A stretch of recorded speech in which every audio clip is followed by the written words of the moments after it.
Nah teman-teman, di Hanania Travel ini kita punya program umroh dengan harga yang super terjangkau. Dan teman-teman itu bisa dicicil. Jadi kalian nggak harus pikir biaya mahal atau berat atau lama kekumpulnya ya guys. Jadi teman-teman itu nggak perlu nunggu sampai tabungannya cukup. Menarik nih. Yang penting Ntar gue coba kesana lah.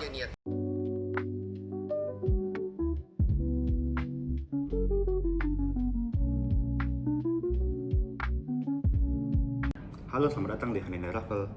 Halo, jadi aku kemarin melihat iklannya yang di-up di sosial media. Itu kalau Hanania Travel sedang ada promo besar-besaran untuk umroh. Mau dijelaskan lebih lanjut tentang promonya? Ya kak, kami ada promo transit wisata di Dubai selama 1 hari kak. Oh iya, ada gratis transit ya? Berarti sama ya kayak kemarin yang diiklankan. Oke deh, kalau gitu saya mau daftar. Kak, ini dengan harga 35 juta ya kak ya? Baik pak, ini saya sudah buat surat kontrak keberangkatannya. Kakak boleh tandang sini. Baik, terima kasih kak.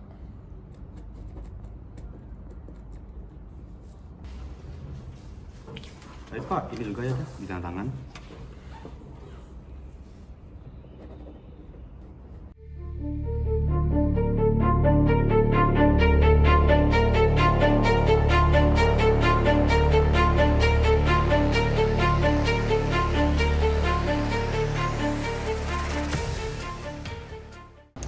Akhirnya cair nih.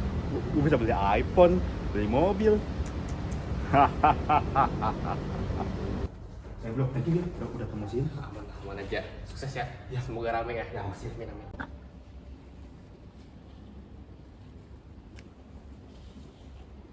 Ini udah mau berangkat tapi kok belum ada kabar ya dari Hanania Travel. Coba aku kabarin deh.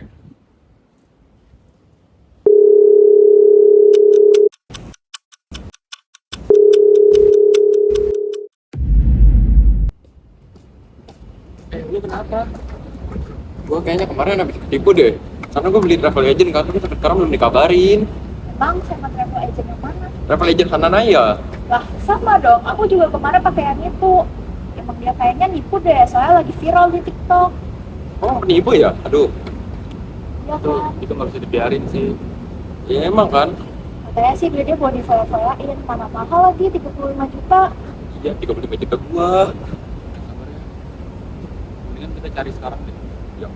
Ayo, cari deh.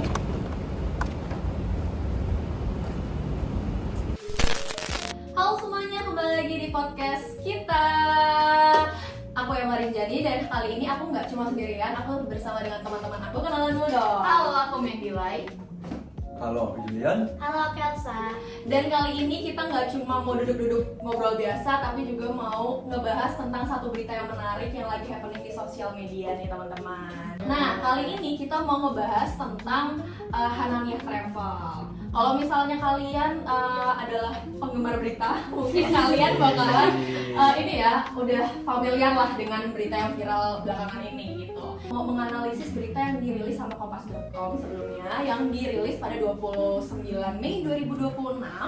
Dan berita ini itu udah topik utamanya itu pengungkapan dugaan penipuan oleh Hanania Travel terhadap 2.700 jemaah umroh. Wah, banyak banget kan. Dan itu kerugiannya bisa sampai 60 miliar loh teman-teman. 60 miliar. Ya. Dan tapi di berita yang bakalan kita analisis ini itu belum terindikasi bahwa Hanania Travel ini tuh benar-benar pelakunya atau enggak gitu. Sudut pandang yang bakalan dijelasin di berita ini itu kebanyakan sudut pandang dari polisi, karena emang kan emang lagi penyelidikan kan, jadi makanya emang kebanyakan dari sudut pandang polisi. Nah, informasi yang absen dari berita ini tuh banyak banget, kayak soalnya masih proses penyelidikan. Jadi beritanya itu tuh belum rinci mekanismenya, apakah benar kerugiannya tuh sebesar 60 miliar atau enggak gitu. Jadi banyaklah yang masih belum benar nggak sih ini, dan Hanania Travel juga belum sepenuhnya benar dia adalah pelaku penggelapan dana gitu. Belum ada kepastian mengenai jumlah akhir dari korbannya. Jadi kayak benar nggak sih 2.700 doang atau kurang dari 2.700 gitu. Belum dijelasin juga bentuk ganti ruginya, mekanismenya bakalan bagaimana. Pokoknya banyak banget yang belum jelas gitu ya, karena emang masih dalam proses penyelidikan. Nah, kekuatannya dari berita ini adalah kronologinya itu tuh sistematis banget. Jadi emang dari awal sampai akhir dijelasin sama pihak kepolisian kayak berapa kerugiannya, terus 2.700 korban dan segala macam gitu. Oke, menurut kalian gimana nih kasus ini? Menurut aku menarik banget sih gitu. Iya, benar. Karena dengan 2.700 orang itu dan juga 60M dan mungkin bisa lebih ataupun bisa kurang ya. Benar. Itu something sih untuk di era sekarang, apalagi indis ekonomi. Indeks ekonomi benar. Ekonomi. Ya, ini lagi naik ya say. Jadi kalau misalnya wajar banget jemaah-jemaah umroh ini nih demo gitu Iya. ya. Stres banget gitu kan, 60M itu tidak sedikit gitu ya. Tapi kan dalam kasus ini kita nggak bisa nyalahin sepenuhnya ke pihak apa tadi? Ya karena dia travel. Ananias Travel, karena masih kurang dalam penyelidikan dan juga bukti-bukti yang dikumpulkan masih belum penuh kan kalau misalnya kita bisa Benar lihat. sih. Jadi penyebab utama dan pihaknya masih belum 100% ditetapkan. Kita pun nggak tahu, apalagi di Indonesia dengan kasus yang banyak ini, banyak banget bisa pihak-pihak yang terlibat.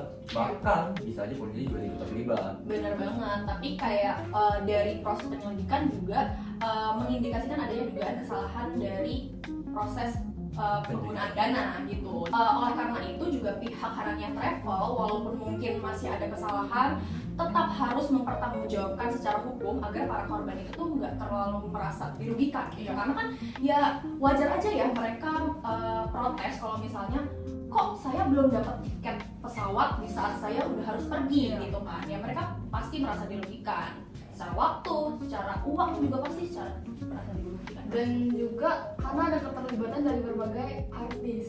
Benar banget. Artis dan influencer, makanya kasus ini tuh jadi lebih hot gitu. Kalau dari aku ya, kan kita kan ngeliat nih banyak banget kalau ada calon jemaah umroh yang gagal berangkat. Walaupun mereka udah daftar, bahkan udah sampai ngelunasin biaya umrohnya itu sendiri, karena mereka nggak jadi berangkat itu, dari situ aku bisa melihat kalau ada klaim fakta dari berita itu. Jadi klaim faktanya itu mereka bisa ngebuktiin lewat data transaksi mereka, terus juga bukti laporan mereka juga gitu loh. Jadi udah pasti menurut aku selain ini penggelapan mungkin ya, itu udah pasti udah ngerugiin banget deh secara materi juga. Tapi ya kalau misalnya kita ngeliat dari kasus ini secara tidak langsung membuktikan gak sih bagaimana pengawasan dari sebuah biro yang dijalankan, apalagi ini Hanania Travel ini menyangkut perjalanan umroh, yang dimana perjalanan umroh ini salah satu masuk dari 5 apa ya? 5 rukun Islam. 5 rukun Islam, jadi salah satu hal yang Betul penting banget. untuk umat-umat Islam. Betul. Jadi kita bisa melihat dari pengawasan biro ini udah jelek banget, sampai Iya, benar. kerugian sampai 60 miliar, itu 60 miliar kalau bisa dibeli cilok. Wah, Kemarin banyak ya. Banyak. Ini lagi jam makan siang. Nggak cuma bisa makanin satu rakyat Indonesia, tapi juga sebisa PT-nya kita bisa dapat ya 60 Iya, miliar. Ini pas makanan karena udah jam makan siang kan. Benar. padahal ya kalau misalnya kita melihat pengawasan biro ini diawasin lebih cepat atau lebih dulu, setidaknya kerugiannya dapat dianulir lebih dikit lagi gitu. Benar. Walaupun tidak bisa dipungkiri pasti bakal ada daripada 60 miliar siapa tahu jadi 20 miliar atau berapa. Tapi 20 miliar juga. Ya, 20 sakit miliar. hati sih ya. Financial freedom itu ya. Nah, teman-teman, dari kasus-kasus ini juga kita bisa melihat adanya pola kesesatan berpikir secara informal nih. Salah satu contohnya nih ya, ada namanya fall cost kalau saya nggak salah ingat, yang dimana ini nih membuat orang-orang berpikir atau menyimpulkan sesuatu dengan lebih cepat. Apalagi kan dengan kasus ini orang sekali baca aja, apalagi orang-orang awam yang nggak mau menelusuri kasus ini secara lebih lengkap, itu langsung nyimpulin, wah korupsi 60 miliar ini pasti pihak ini yang salah segala macam. Yang dimana ini kan yang bikin sebuah kesesatan yang padahal mah ini masih dijalani namanya penyelidikan, masih belum 100% benar. Benar sih. Nah, selain itu juga ada yang namanya tuh ignoratio elenchi. Nah, itu tuh mirip sama yang dijelasin Julian tadi, karena dia tuh menyimpulkan sesuatu yang masih belum fix gitu. Dan itu tuh didukung dengan kejadian-kejadian yang terjadi. Contohnya tuh mereka bilang enggak si travel ini tuh baik-baik aja waktu pengalaman aku gitu. Jadi kayak kesimpulan yang dimunculkan itu ada dari dua kubu, dua pihak. Ada pro dan kontra. Benar, ada yang enggak selama aku ikut travel ini mereka tuh baik, enggak travel ini tuh beneran bikin aku pergi umroh gitu sih. Nah tapi ya selain itu juga kita bisa melihat salah satu kesalahan berpikir juga nih, namanya kalau nggak salah tuh argumennya itu no miseri apa gitu, saya agak lupa. Itu secara nggak langsung memberikan kayak adanya rasa ibah gitu. Jadi travel anime ini mengklaim kalau misalnya mereka itu sebenarnya menggunakan dana itu bukan cuma ngegelapin semata-mata buat foya-foya, tapi katanya mereka pengen membantu sekitar 300 jemaatan lah yang lagi terjebak di Jeddah, karena kan akhir-akhir itu sedang ada perangan. Jadi setidaknya mereka itu berpikir, para netizen yang membaca itu berasa ibah, oh ternyata biaya 60 miliar ini tidak digunakan secara foya-foya, mabok-mabokan, jadi bola segala macam. Jadi ya kesannya pengen memancing rasa iba dari para netizen. Oke. Dan aku mau nambahin lagi punya Julian, karena di dalam kesalahan ini tuh ada yang namanya juga pengalihan perhatian. Jadi kalau misalnya punya Julian tadi kan kayak memunculkan rasa iba. Kalau ini tuh kayak bikin seakan-akan kondisi ini tuh nggak 100% salah dengan cara yang kayak kamu mention tadi di awal. Mereka tuh ngembaliin duit kayak di refund gitu. Nah itu tuh cara mereka mengambil isu itu untuk kayak belokin lagi. Berarti gitu. mau naikin citranya lah jadi lebih baik lagi gitu. Jadi nggak kayak semua statement yang ada kayak dari pihak travel ini dan juga dari influencer dan lain sebagainya itu kayak dimanipulasi lah ceritanya.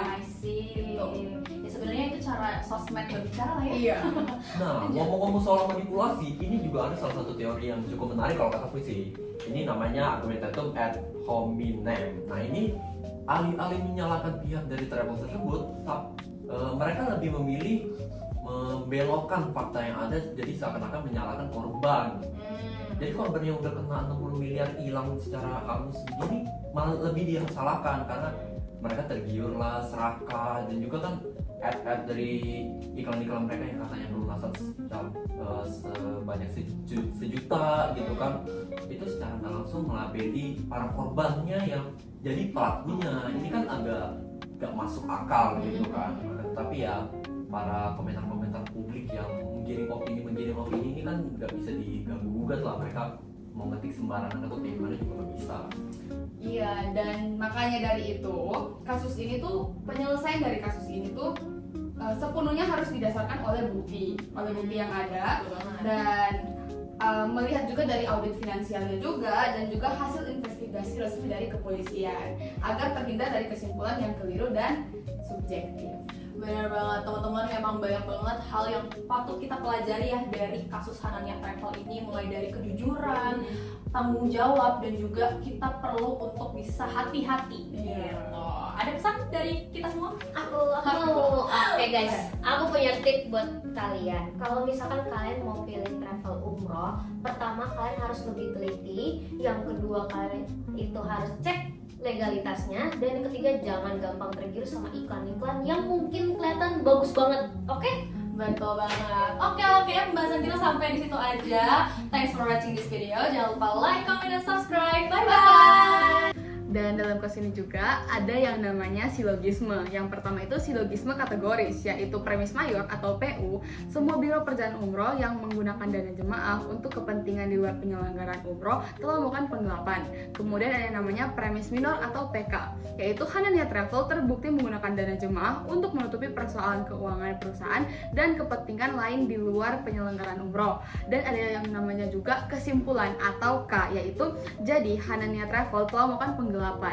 Nah, kemudian ada yang namanya yang kedua itu modus ponens, yaitu PU-nya jika sebuah biro perjalanan umroh gagal memberangkatkan jemaah dan tidak mampu mengembalikan dana, maka biro tersebut akan dilaporkan kepada polisi. Kemudian PK-nya Hanania Travel gagal memberangkatkan jemaah dan Ahmad Syah Farhan mengaku tidak sanggup membayar refund, bahkan menawar mencicil pelunasan selama 2 tahun dengan dalih sudah tidak memiliki aset. Dan Dan kesimpulannya adalah jadi pihak Hanania Travel dilaporkan kepada kepolisian. Dan untuk yang ketiga, yaitu modus tollens, adalah di mana PU-nya jika Hanania Travel mengelola dana jemaah dengan benar dan transparan, maka jadwal keberangkatan tidak akan dibatalkan secara sepihak. Dan PK-nya adalah kenyataannya jadwal keberangkatan yang sudah direncanakan tiba-tiba dibatalkan secara sepihak. Dan kesimpulannya, pihak Hanania Travel tidak mengelola dana jemaah dengan benar dan transparan. Dan untuk yang keempat, yaitu silogisme hipotesis, yaitu PU-nya, jika sebuah biro perjalanan umroh gagal memenuhi janji refund pada termin pertama yang sudah disepakati, maka jemaah akan kehilangan kepercayaan dan menempuh jalur hukum. Dan PK-nya adalah menjelang jatuhnya tempo, Farhan mengaku tidak sanggup membayar refund tersebut, sehingga para jemaah akhirnya melaporkan Farhan kepada pihak kepolisian. Dan kesimpulannya, jemaah Hanania Travel kehilangan kepercayaan dan menempuh jalur hukum.